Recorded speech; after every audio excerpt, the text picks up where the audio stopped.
Thank you very much. It doesn't happen very often that you combine the title ambassador with lovely. So that's already quite something, a lovely ambassador. So thank you for the nice compliment. It maybe shows there's a bit of an unusual value.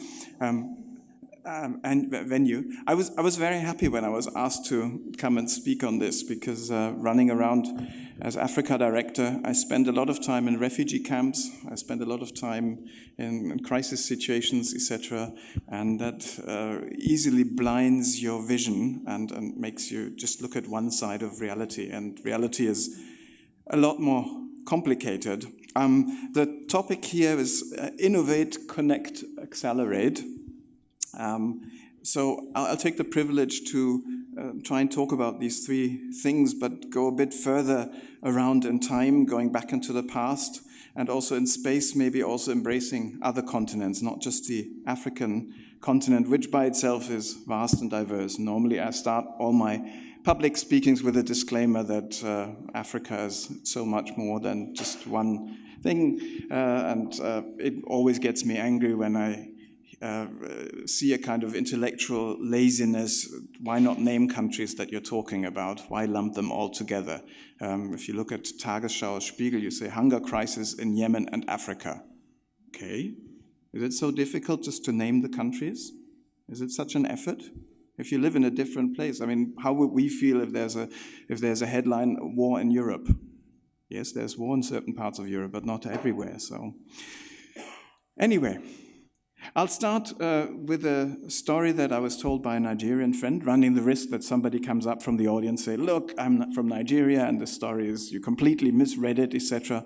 But I liked it anyway. It was a myth of the Yoruba about two friends who are doing everything together and who are inseparable. And we have the messenger of the gods, Esu, who thought, well, I can try and test their friendship and maybe I can split them. So he walked in between them, one friend sitting here, one friend sitting there, and he wore a cap. And the cap was red on one side and black on the other. And one friend said, oh, who was that man who just walked by with a red cap? And the other side, no, it was a man who walked by with a black cap. So you can imagine they argue backwards and forwards, and it was so bad, everybody insisted on his vision of reality that they fell apart.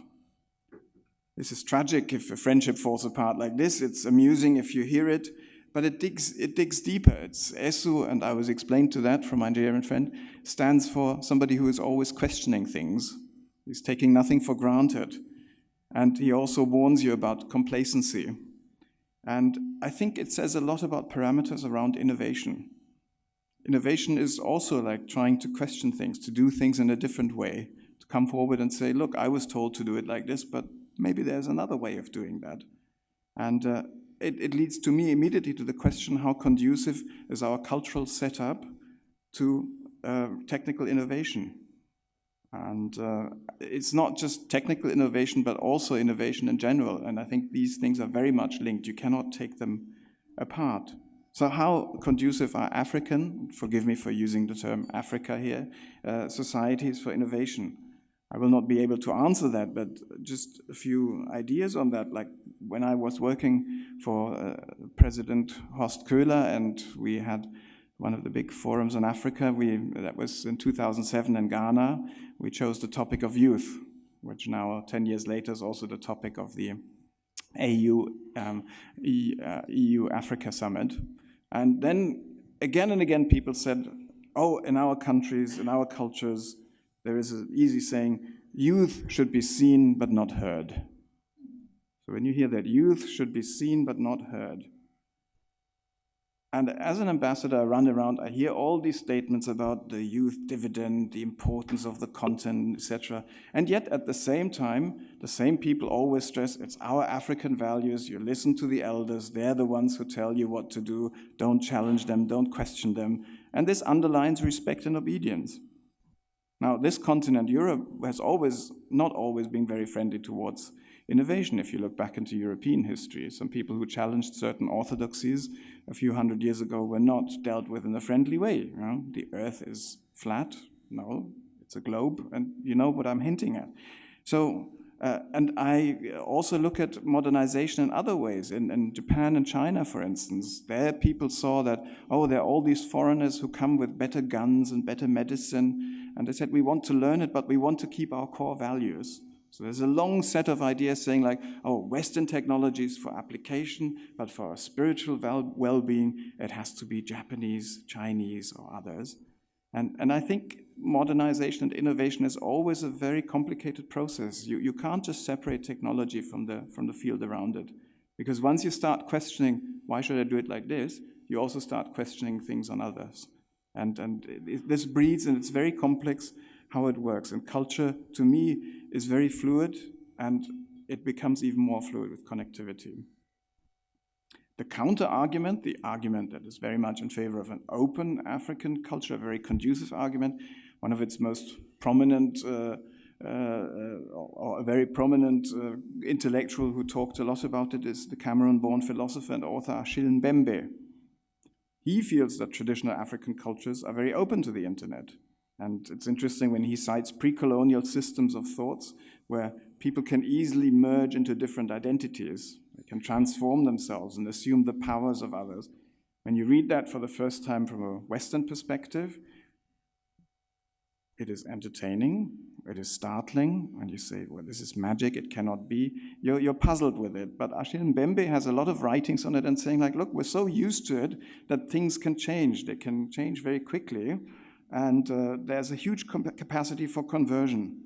And this is something that he feels is very good for the internet. It's very good for innovation. It's very good for all the issues dealing with a world that is not just the world that we feel and sense now, but the world that is also digital. And when the two merge into each other, he calls it the Afropolitan mindset. So are young societies in Africa ready to embrace a new culture? Are they ready to challenge the old? Who stands in the way? Is it local elites? Is it the West? Is it others? I think we are seeing we're in the middle of a huge change in lots of countries. And very often we are underestimating it. When I say we, I see policymakers and maybe some people also from the traditional development community.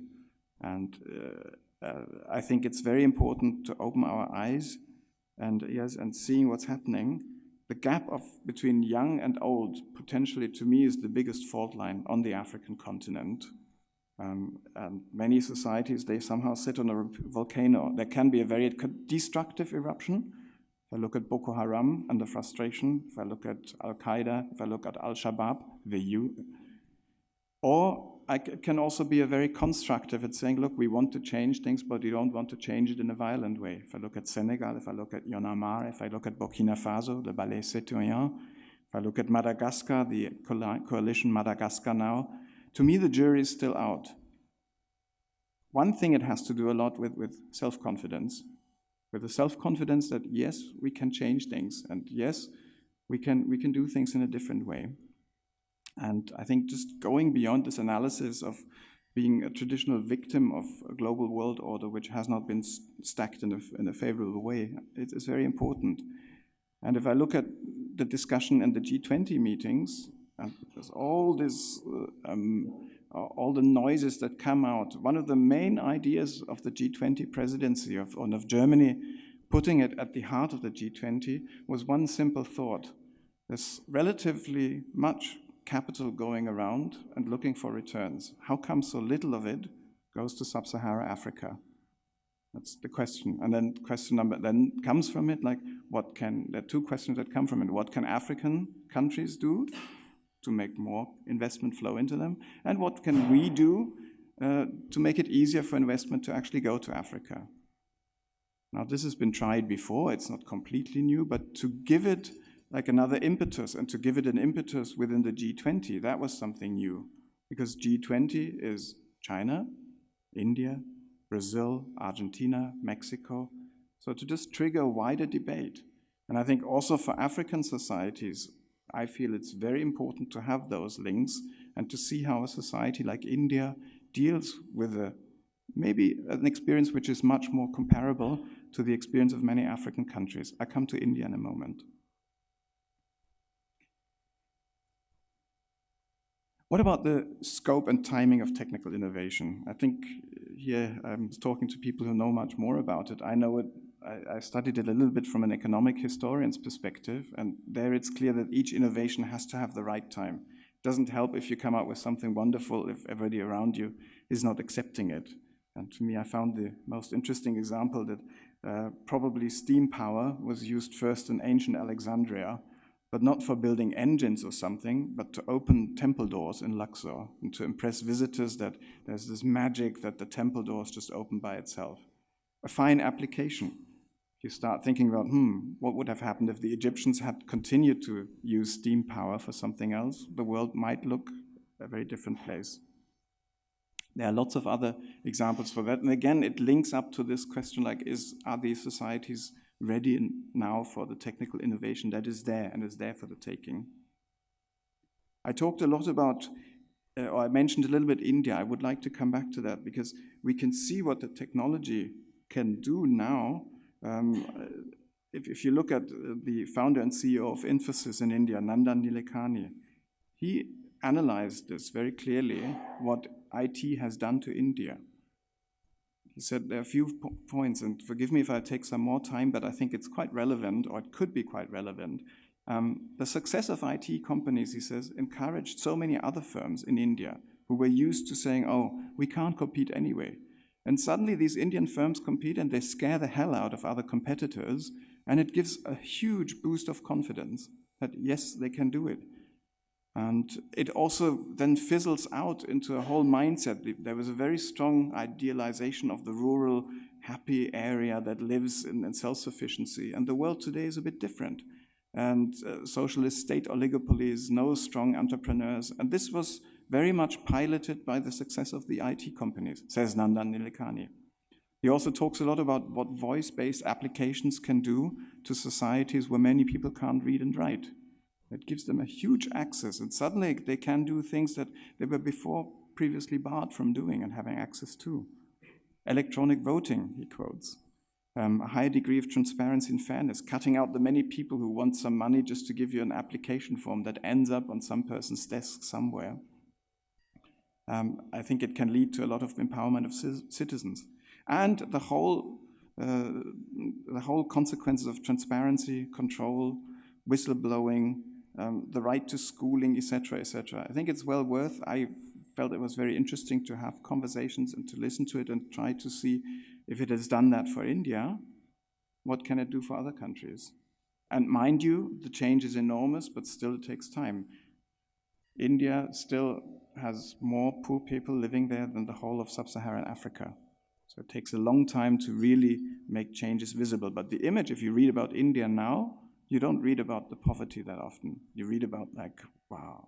You read India, the superpower, this and that. So how do we take care of all the diversity and all the different the differences, the simultaneousness of having access to modern technology, but yet struggling for some basic changes. I come to connectivity, and I feel that connectivity is already showing a huge impact in African countries. We see spillovers on the ground into education, into energy, into infrastructure, agricultural organization. And this is happening in a way and in a speed that was completely unheard of. When I first had my posting in West Africa, in Mali, my image was somebody on the countryside on a bicycle and with a small radio and listening to RFE. So people who are quite far, but they're connected in a way and have a much better knowledge of Europe than the other way around. And you can have a new image now of somebody sitting in a remote area, but being connected and having access to information from different ways. Some of the figures, for instance, for Nigeria, I don't know how people actually collect these, but I give them anyway. In the age group from 18 to 26 years, 94% having a mobile phone, and 34% already a smartphone. So, and the tendency is on the rise, so from mobile to smart, which gives access to banking, access to all other areas that you know much better and that you're working on probably in your technology firms. IT, I think, also has an important role to play to reduce the gender gap. And still, from the data we have, I looked at ITU data, there's a significant gap between access to technology, access to IT between men and women, but it can close it.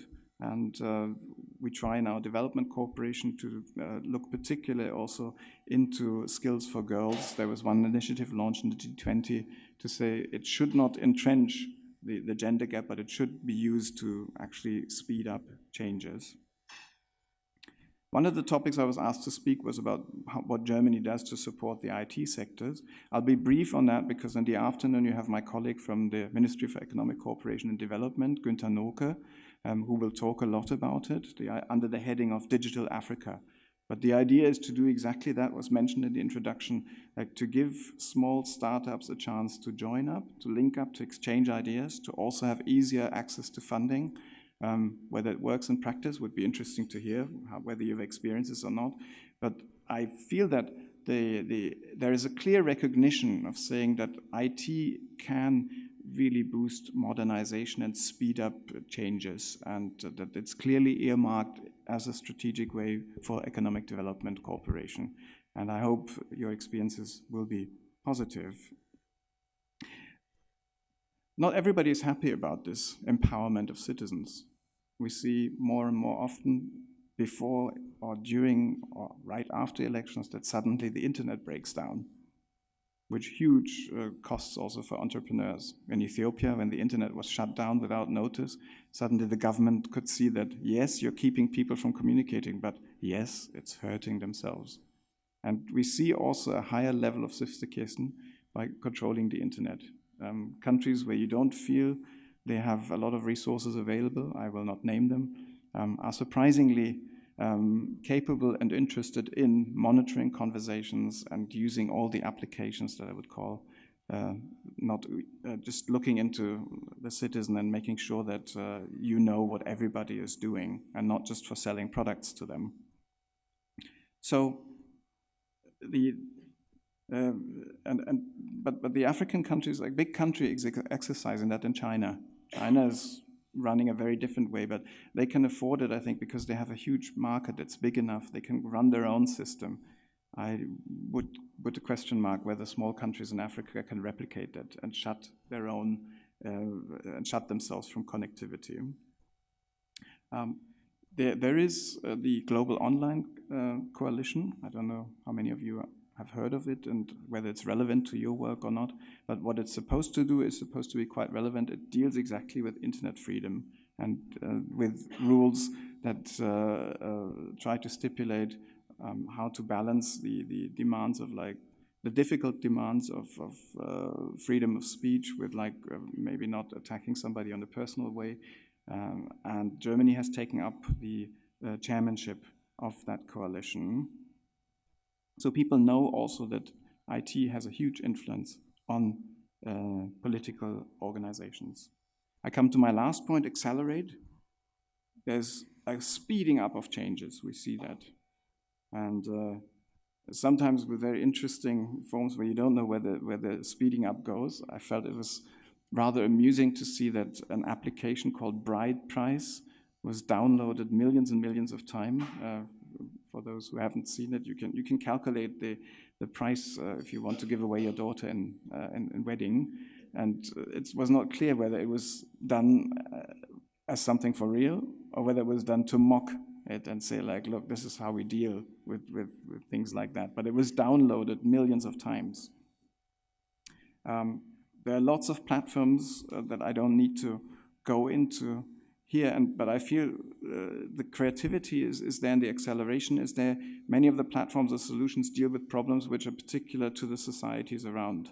If you don't have access to a banking system, of course, mobile payments will pick up much faster and then maybe come back to Germany or to Europe in a different way.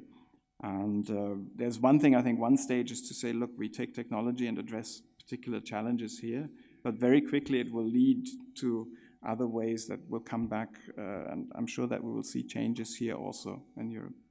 One thing many people are excited about when I'm traveling on the African continent is the prospect for 3D printing.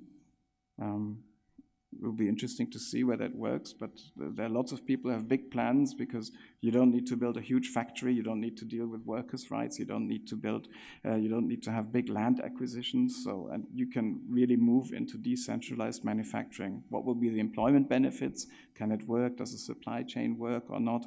The jury is still out, but it excites people. To me, the most important factor would be accelerating self-confidence that things can be done. Otherwise, it's very difficult to predict where we go in the future. It's always an easy one to make fun of predictions in the future that emanate from the past. I just took 2 examples. 1927, Harry Warner said, "Who the hell wants to hear actors speak?"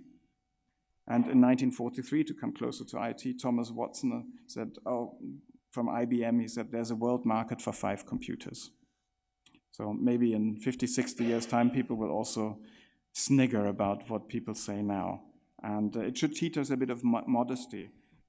I think it should teach us modesty in one thing. One discussion that comes up very often in Africa is the demographic revolution. And in Germany particularly, I see there's this Malthusian prediction.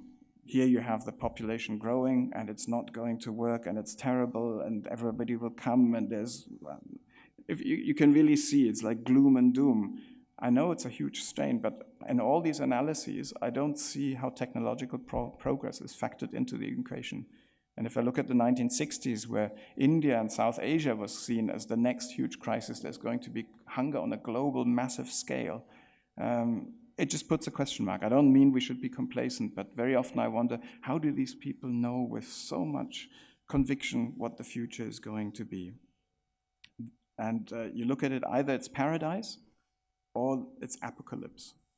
You look at many of the visions, there seems to be not much space for the middle ground.